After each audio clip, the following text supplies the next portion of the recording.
Have you ever wondered how good people end up doing terrible things? Not evil people, not sociopaths, but ordinary individuals who love their families, pay their taxes, and genuinely believe they're decent human beings. There's a pattern to this, a blueprint that's been repeated throughout history.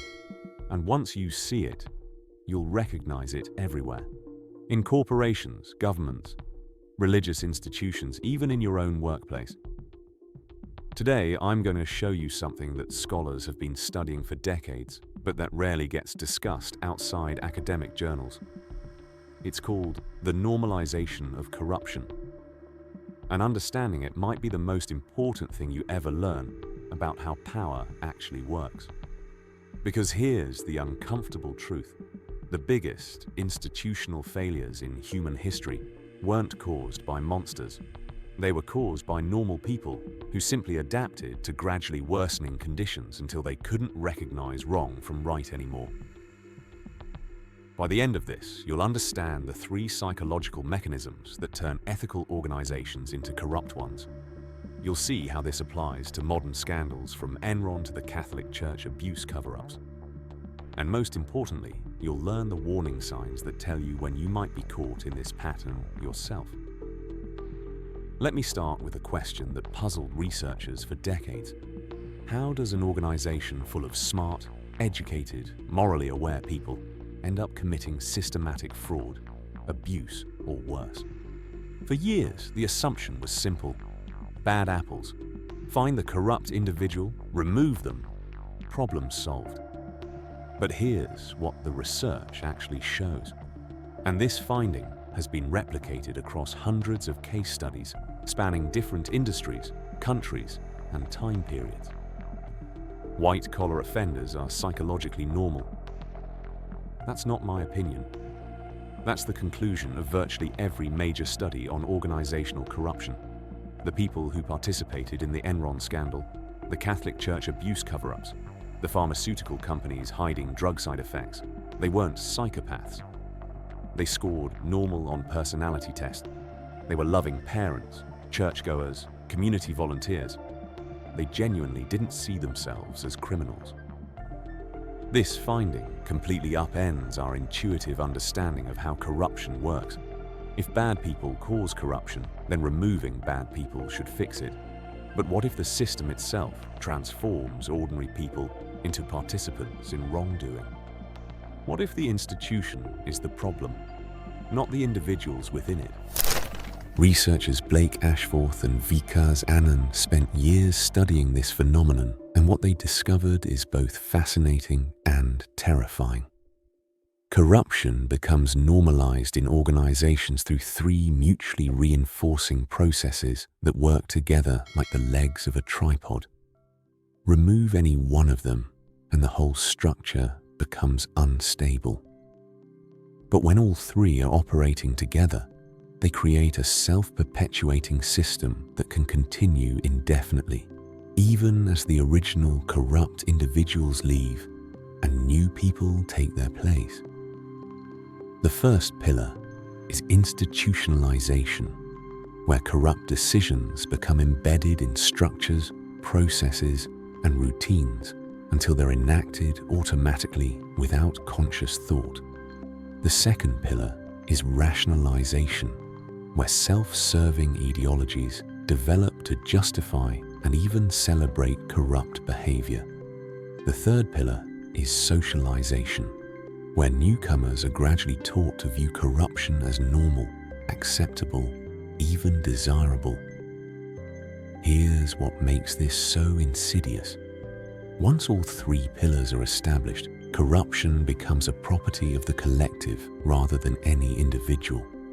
It exists independently of any specific person. People can join the organization, participate in corruption, leave the organization, and the corruption continues. It's like a virus that uses human hosts to propagate itself. Let me walk you through how this actually happens in practice, because understanding the mechanism is the first step to recognizing it in your own environment. Institutionalization doesn't happen overnight. It follows a predictable three-phase pattern that researchers have documented across hundreds of cases.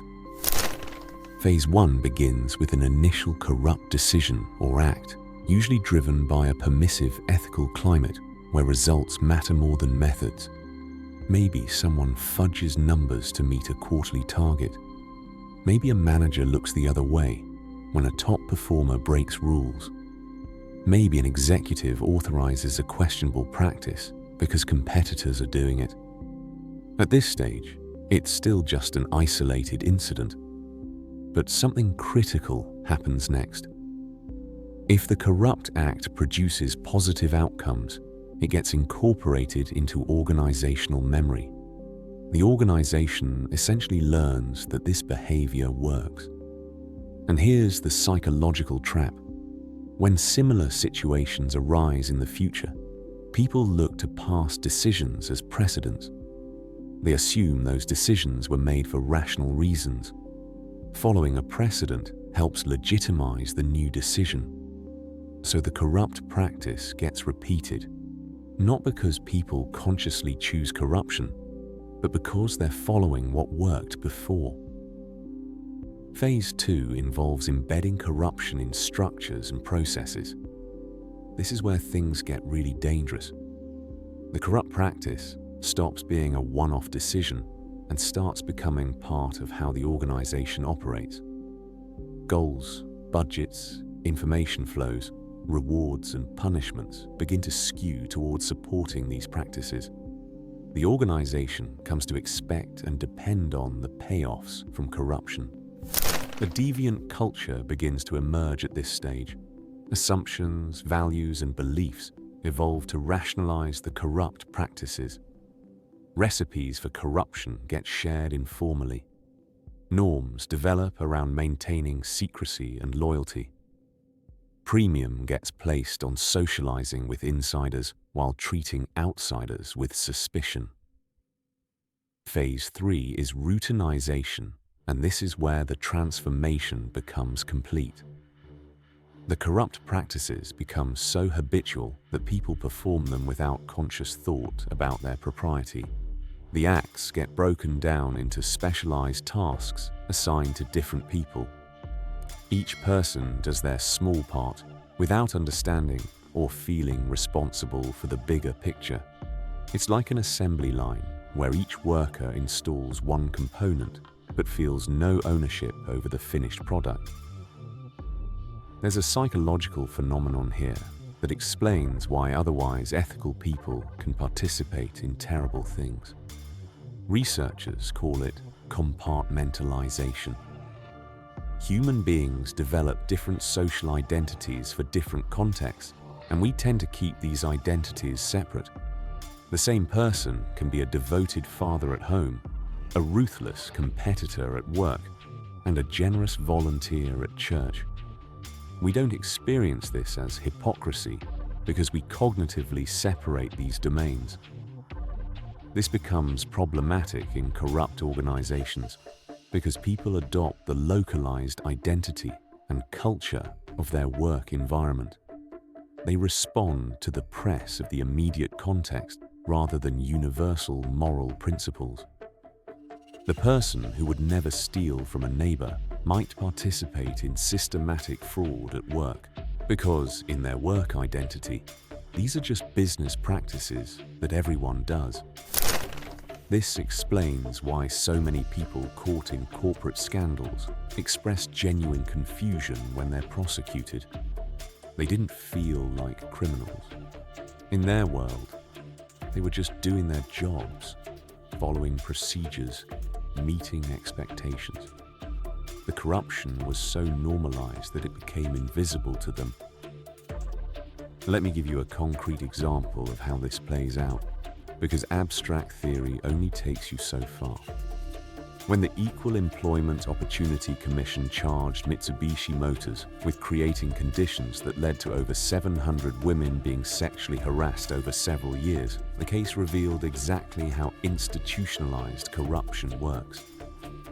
According to investigators, women had been subjected to groping, sexual graffiti, abusive comments, and having lewd photos pasted on their cars. The harassment resulted from tacit and explicit acts of numerous individuals at all levels in the organization. This wasn't a few bad actors. It was a systemic pattern that multiple people participated in while others looked away. But here's the really telling part. When the charges became public, Mitsubishi didn't apologize or investigate.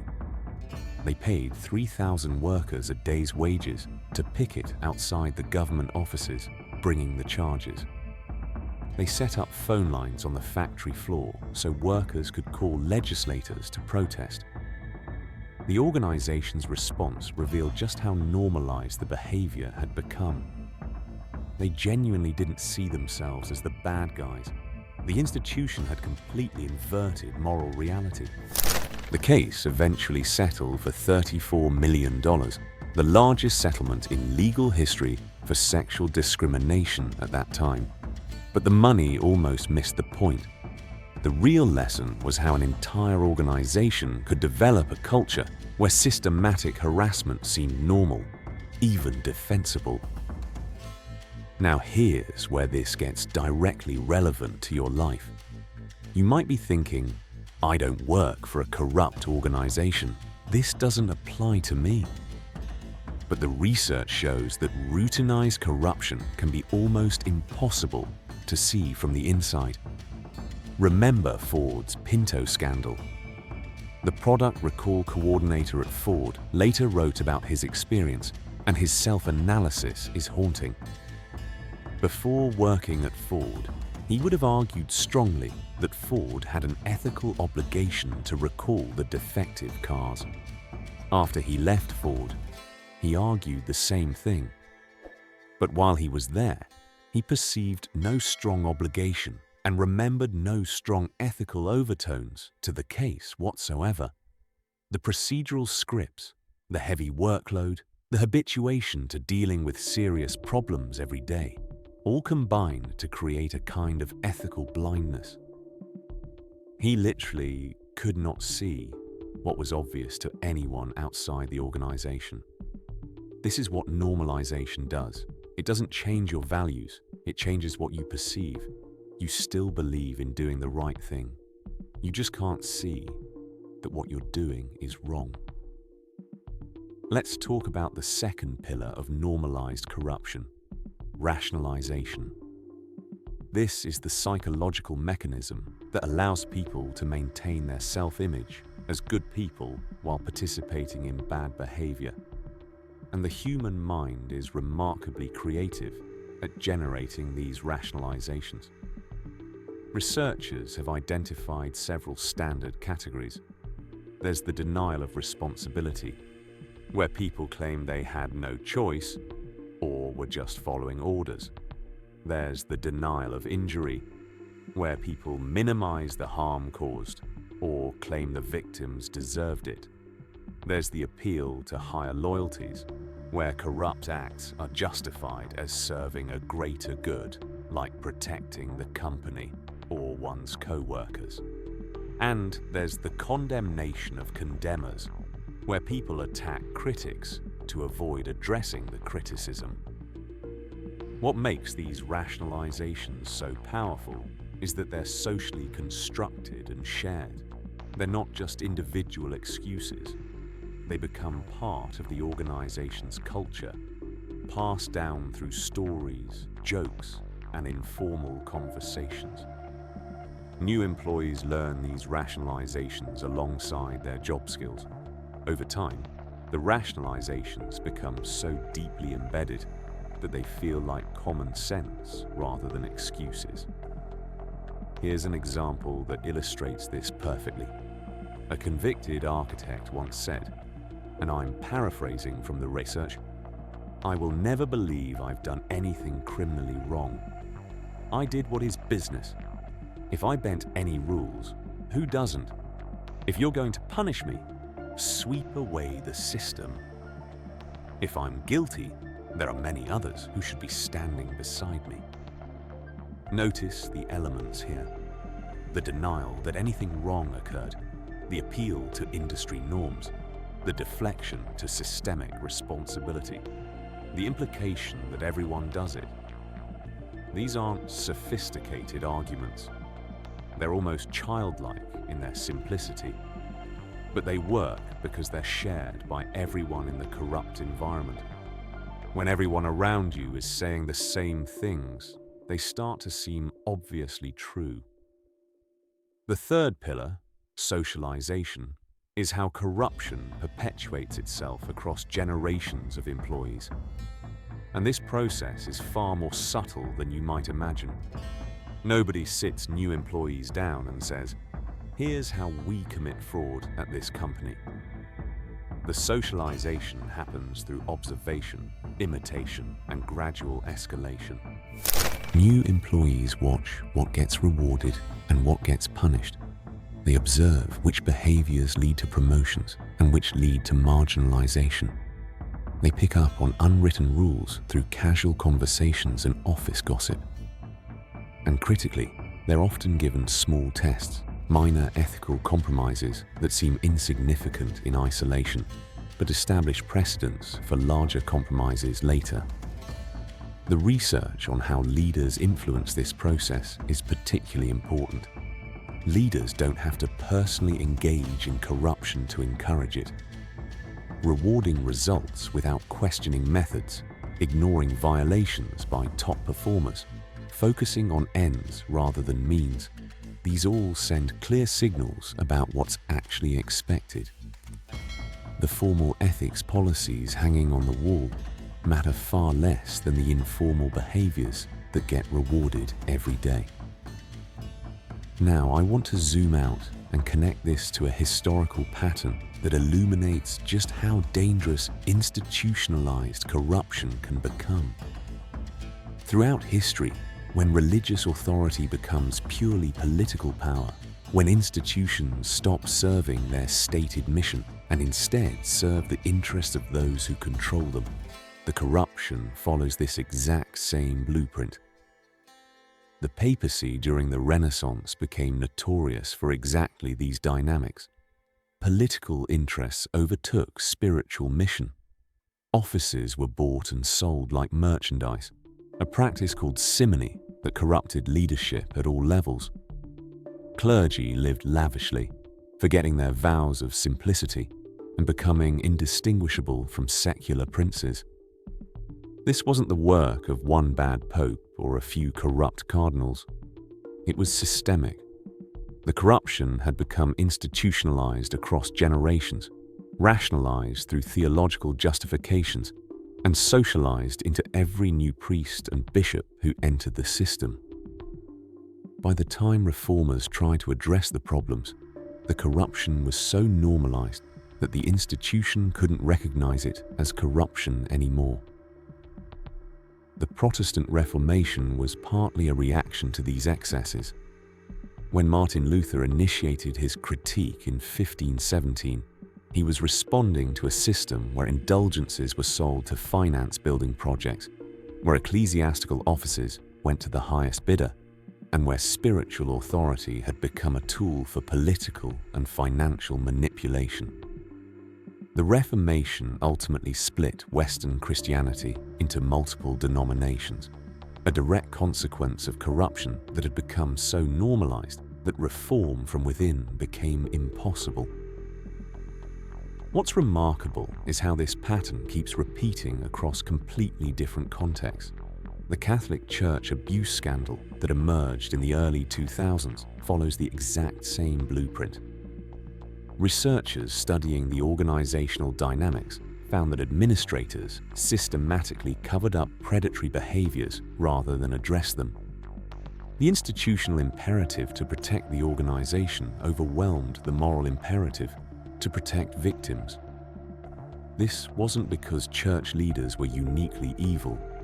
It was because the same psychological and organizational dynamics that normalize corruption in corporations were operating within the church. Institutionalization embedded cover-up protocols into standard practice.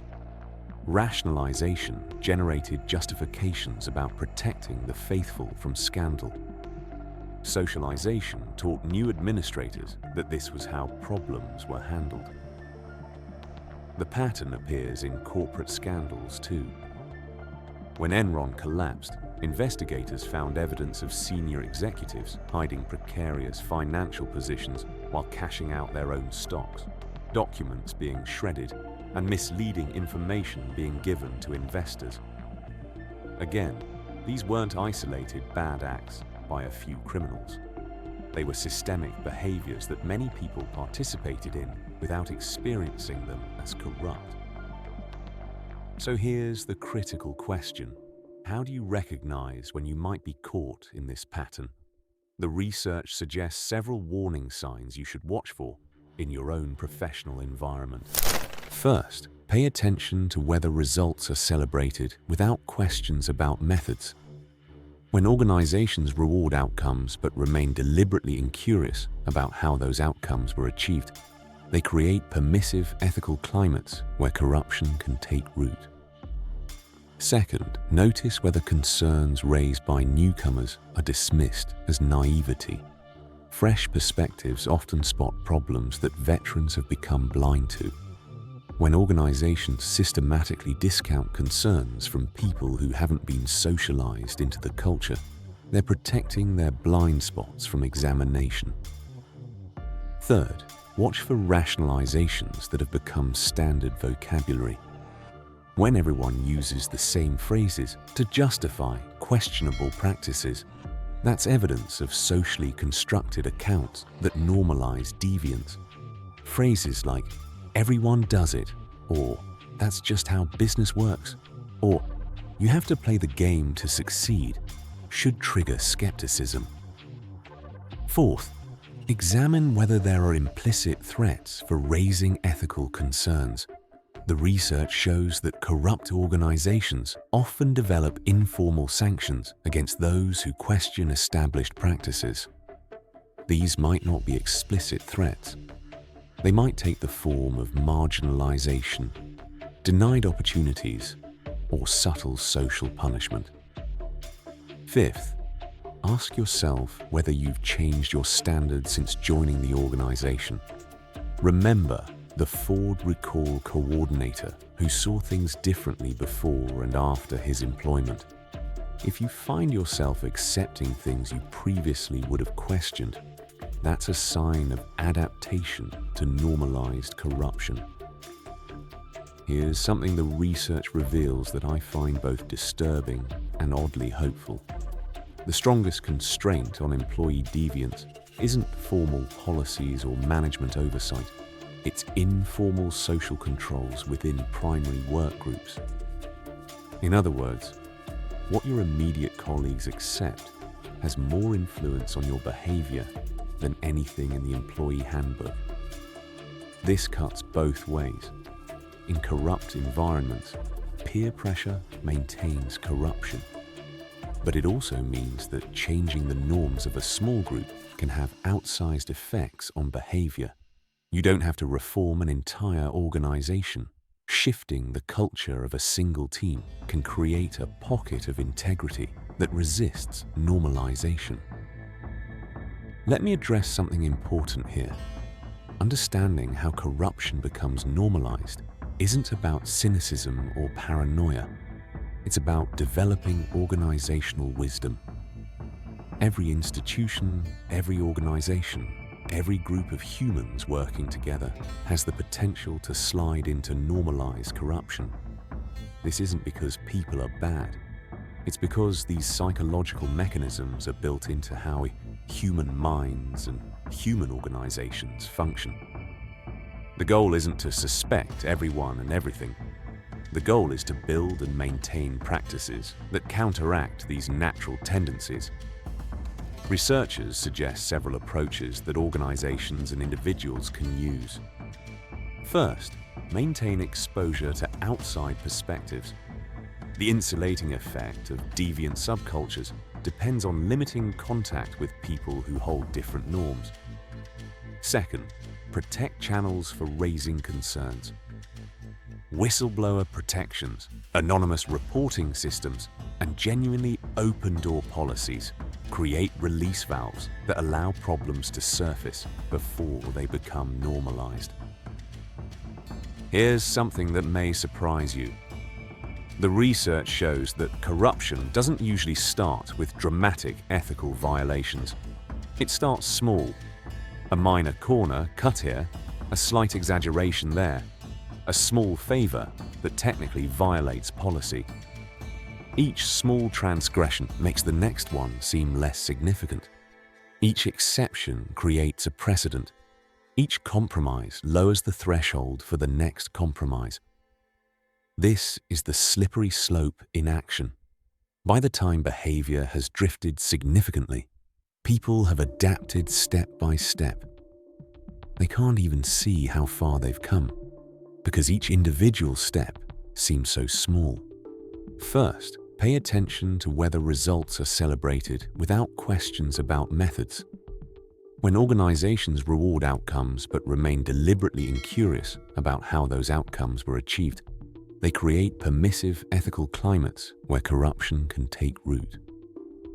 Second, notice whether concerns raised by newcomers are dismissed as naivety. Fresh perspectives often spot problems that veterans have become blind to. When organizations systematically discount concerns from people who haven't been socialized into the culture, they're protecting their blind spots from examination. Third, watch for rationalizations that have become standard vocabulary. When everyone uses the same phrases to justify questionable practices, that's evidence of socially constructed accounts that normalize deviance. Phrases like, "everyone does it," or "that's just how business works," or "you have to play the game to succeed," should trigger skepticism. Fourth, examine whether there are implicit threats for raising ethical concerns. The research shows that corrupt organizations often develop informal sanctions against those who question established practices. These might not be explicit threats. They might take the form of marginalization, denied opportunities, or subtle social punishment. Fifth, ask yourself whether you've changed your standards since joining the organization.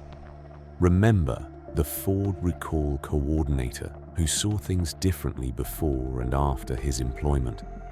If you find yourself accepting things you previously would have questioned, that's a sign of adaptation to normalized corruption. Here's something the research reveals that I find both disturbing and oddly hopeful. The strongest constraint on employee deviance isn't formal policies or management oversight. It's informal social controls within primary work groups. In other words, what your immediate colleagues accept has more influence on your behavior than anything in the employee handbook. This cuts both ways. In corrupt environments, peer pressure maintains corruption.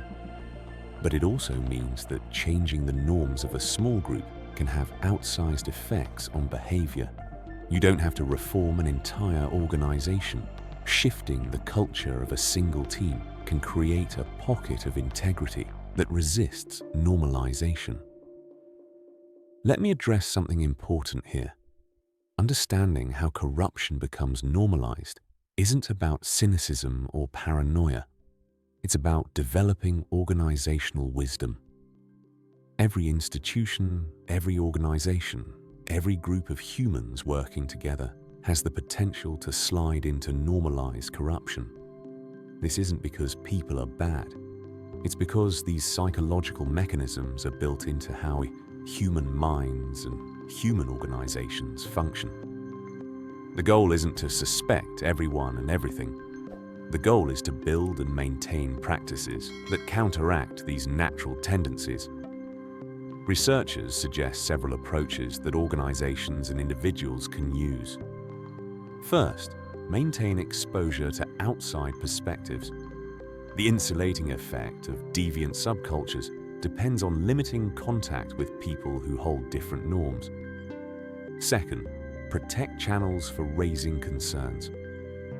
Whistleblower protections Anonymous reporting systems and genuinely open-door policies create release valves that allow problems to surface before they become normalized. Here's something that may surprise you. The research shows that corruption doesn't usually start with dramatic ethical violations. It starts small. A minor corner cut here, a slight exaggeration there, a small favor that technically violates policy. Each small transgression makes the next one seem less significant. Each exception creates a precedent. Each compromise lowers the threshold for the next compromise. This is the slippery slope in action. By the time behavior has drifted significantly, people have adapted step by step. They can't even see how far they've come, because each individual step seems so small. Thanks for watching. If you found value in this video, please hit the like button. It really helps the channel. And if you want to see more, check out this video right here. See you in the next one.